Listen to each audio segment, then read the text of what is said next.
Daxili İşlər Nazirliyi kibertalama cinayətləri ilə bağlı növbəti dəfə vətəndaşlara müraciət edib. Müraciətdə dəfələrlə edilən xəbərdarlıqlara baxmayaraq, hələ də bank kartlarının talanması hallarına rast gəlindiyi qeyd edilib.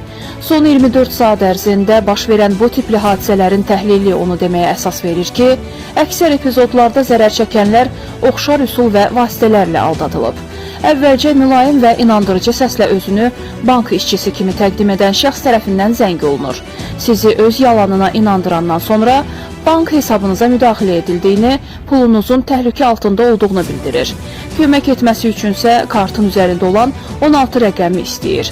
CVV kodunu söyləyəndən sonra bankınızın sizə göndərdiyi OTP və ya 3D təhlükəsizlik kodunu da qarşınızdakı dırnaqarası bank əməkdaşına dediyiniz anda iş işdən keçmiş olur. Atacağınız addım çox sadədir. Kart məlumatlarınızı tanımadığınız və güvənmədiyiniz heç bir şəxslə bölüşməyin. Unutmayın, bank kartınızın təhlükəsizliyi öz əlinizdədir.